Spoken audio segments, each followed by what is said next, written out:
Hello students, welcome in Mathematical Institute of Study by Professor S.K. Sinha. Hello my dear students, कैसे हैं आप सब। उम्मीद करता हूँ कि सब अच्छे होंगे। तो स्टूडेंट्स, MIS चैनल में आपका एक बार फिर से स्वागत है और आज हम स्टार्ट करेंगे वेक्टर कैलकुलस से integration of a vector function with an example. Okay students, इससे पहले मैं आपको वेक्टर कैलकुलस से डिफरेंशिएशन ऑफ वेक्टर्स ऑलरेडी करवा चुका हूँ, जिसका लिंक मैंने अपने YouTube चैनल के डिस्क्रिप्शन बॉक्स में ऑलरेडी दिया हुआ है। तो रिवीजन के लिए आप मेरे चैनल MIS इंडिया पे जाके देख सकते हैं। ओके तो स्टूडेंट्स, आज मैं फिर वेक्टर कैलकुलस को कंटिन्यू करते हुए स्टार्ट करेंगे integration of a vector function. But before starting this topic, first of all subscribe my channel and press the bell icon, ताकि आपको मेरे हर एक लेक्चर की update video time to time मिलती रहे। मैं डॉक्टर एस के सिन्हा MIS चैनल में आपका स्वागत करता हूं। तो चलिए स्टूडेंट्स, आज स्टार्ट करते हैं integration of a vector function. Okay so write down please and make a proper notes. देखिए students, integration of a vector function क्या है। इंटीग्रेशन वही है जो हमने अभी तक +2 में किया है, स्कूल्स लेवल में, इंजीनियरिंग में भी आ जाते हैं कुछ क्वेश्चंस यहाँ से। ओके इसका जो कॉन्सेप्ट्स है वो भी इंजीनियरिंग में ऑलरेडी गिवन है। तो इसमें आपने डिफाइनेट इंटीग्रेशंस और इनडेफिनेट इंटीग्रेशन का जो कॉन्सेप्ट है वो सभी ने ऑलमोस्ट पढ़ा ही है, कि हम इंडेफिनेट इंटीग्रेशन में क्या करते हैं और डेफिनेट इंटीग्रेशन में हम क्या करते हैं। ठीक है ना। तो बट थोड़ा सा डिफरेंस वेक्टर में क्या है कि जो हम नोटेशंस यूज़ करते हैं यूनिट वेक्टर i, j और k, आप बस इतना ध्यान रखिए कि वेक्टर में, इंटीग्रेशन ऑफ वेक्टर फंक्शन के अंदर जो हमारे यूनिट वेक्टर होंगे i, j और k, वो हमारे कांस्टेंट ही कंसीडर करेंगे हम वहाँ पे। ओके और जो प्रॉपर्टीज़ हैं लाइक ग्रेडियंट, डाइवर्जेंस और कर्ल के, जो इससे पहले मैं ऑलरेडी करवा चुका हूँ आपको, इनके प्रूफ भी मैंने आपको करवाए हैं, वो हम यहाँ पे यूज़ करेंगे इन integration of a vector function में। ठीक है, तो सबसे पहले write down please and make a proper notes.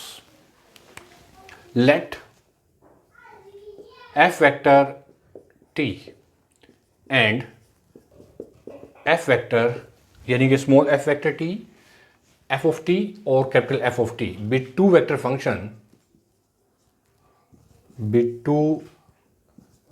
Function of a scalar variable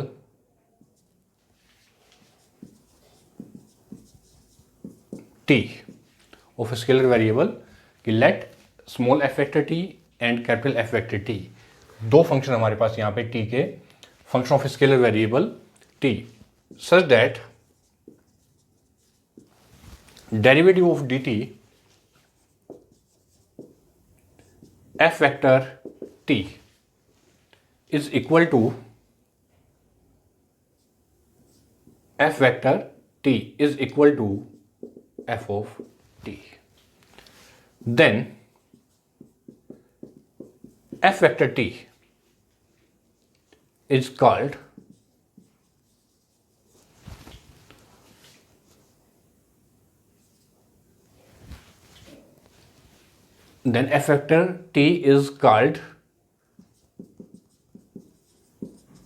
an integration of f of t with respect to t। ठीक है स्टूडेंट्स, कि derivative of dt f vector t is equal to f of t, then this f vector t is called an integration of f vector t with respect to t and can be written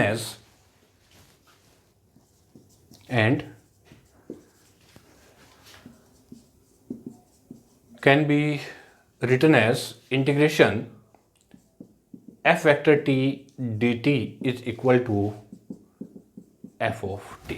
ठीक है student, देखिए इतना तो आपको पता है सभी को कि जो डेरिवेटिव है, इंटीग्रेशन और डेरिवेटिव एक सिक्के के दो पहलू हैं।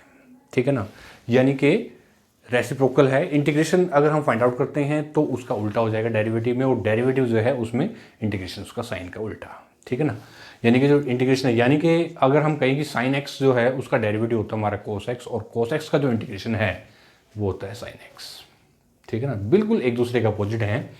ओके, तो मैंने आपको बताया कि दो फंक्शन हमारे पास यहाँ पे in the scalar variable t में such that the derivative of this is equal to f of t, और इसी का अगर मैं इंटीग्रेशन लेता हूँ कि इंटीग्रेशन ऑन बोथ साइड, ठीक है ना, तो F vector of T then you get F vector T. यानी कि अगर मेरे पास ये डेरिवेटिव ऑफ डी टी है, ठीक है स्टूडेंट्स, यानी कि derivative of d t f vector T is equal to f of t. Integration अगर मैं इसका लेता हूँ दोनों तरफ with respect to d t, okay, तो this is your f vector T is equal to integration of f of t d t, जो कि इसके इक्वल हो गया, and written as integration of f vector t d T is equal to f of T.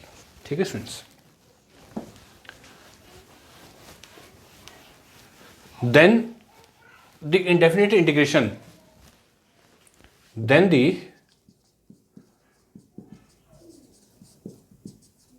indefinite integration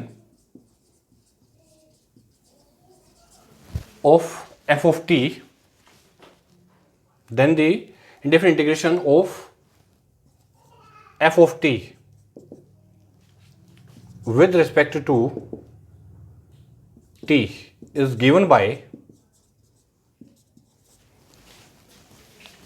integration f vector t dt is equal to f vector t plus constant c। अब यहां पे जो c है students वो क्या है, write down please, same as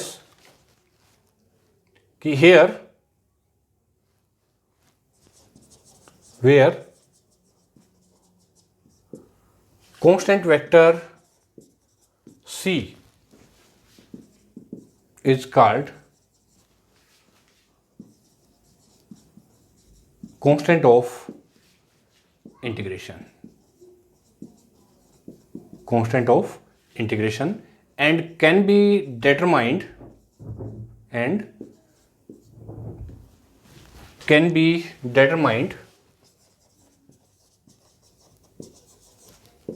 if some initial conditions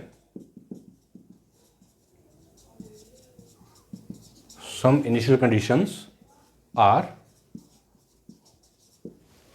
same। ठीक है स्टूडेंट्स, समझ में आया आपको? This is the definition of indefinite integration, ठीक है ना, जिसमें हम क्या करते हैं, देखो ये चीज़ें आप लोगों को सभी को पता है, क्योंकि ख़ास तौर पे 12th में स्टूडेंट्स इंटीग्रेशन ऑलरेडी कर चुके होते हैं, कि इंटीग्रेशन का जो बेसिक कॉन्सेप्ट है वो आप कर चुके होते हैं। लेकिन वेक्टर में सिर्फ आपको इतना समझना है कि जो हम कॉन्सेप्ट सेम वहाँ यूज़ करते हैं वही कॉन्सेप्ट हम यहाँ यूज़ करेंगे। लेकिन जो हमारे पास यूनिट वेक्टर होंगे आई, जे और के, और जो हमारी मल्टीप्लिकेशन के जो डिफरेंट फार्मूले जो कॉन्सेप्ट हैं, जैसे ग्रेडियंट है, स्केलर क्वांटिटी है, डाइवर्जेंस है, ओके, कर्ल प्रॉपर्टीज़ हैं, वो प्रॉपर्टीज़ हम यहाँ यूज़ करेंगे according to the vector, according to differentiation of vectors, ठीक है ना, और कोई डिफरेंस इसमें नहीं है। तो ये हमारी डी इंडेफिनिट इंटीग्रेशन की प्रॉपर्टी है, जिसमें हम इंटीग्रेशन निकालते हैं फंक्शन का और उसके साथ में एक कांस्टेंट ऐड कर देते हैं c, जो कि है, और इसमें हम इसको कांस्टेंट को क्या कि where this constant vector c is called the constant of the integration and can be determined of the same initial conditions are same. Okay, अब यही अगर कॉन्सेप्ट हम यूज करें कि in case of definite integration, in case of definite integration we have, in case of definite integrations we have integration a to b f vector t dt is equal to f vector t, and the limit from a to b is equal to f vector b minus f vector a। देखिए students, ठीक है ना, तो ये concept है हमारा definite के लिए।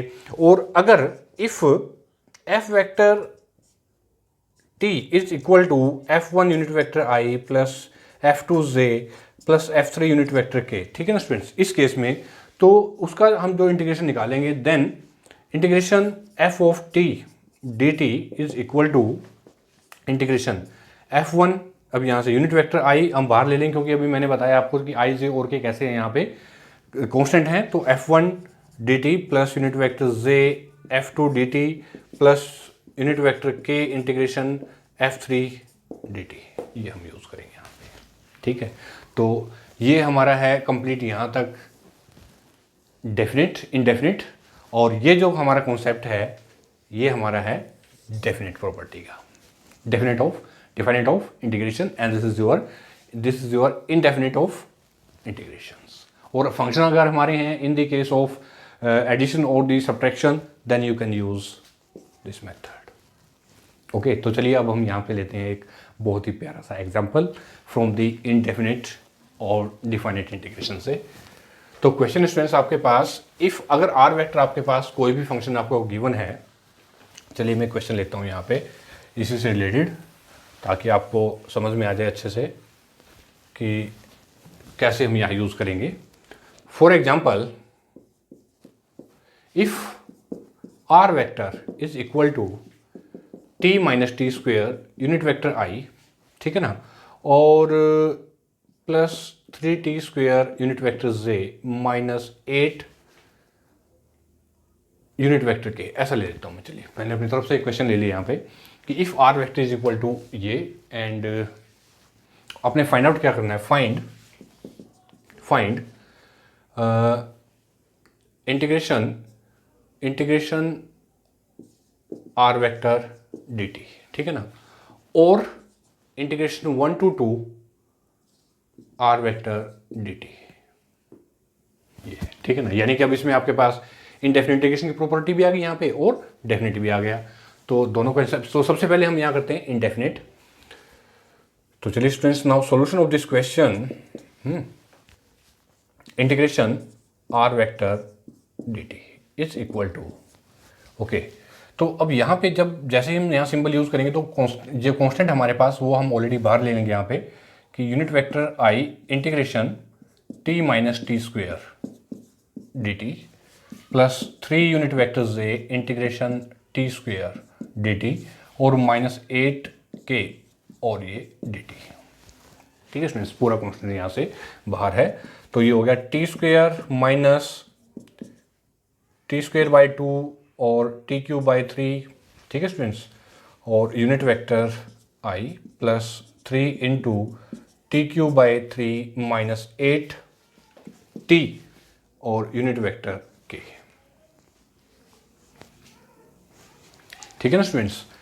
तो यहाँ से दिस 3 टू दिस 3 कैंसिल, तो आपके पास आ गया यहाँ पे T square by 2 minus T cube by 3, okay, unit vector I plus T cube और माइनस 8 टी यूनिट वेक्टर के, ठीक है, प्लस कांस्टेंट सी, ठीक है ना, कांस्टेंट वेक्टर सी, ठीक है स्टूडेंट्स। वही चीज़ है, वही सब कुछ है, बस यहाँ पे फ़र्क इतना है कि जो आई जे और के जो आपके यूनिट वेक्टर हैं उनको हमने इंटीग्रेशन साइन से जो कांस्टेंट्स हैं उनको हमने बाहर ले लिया, ठीक है।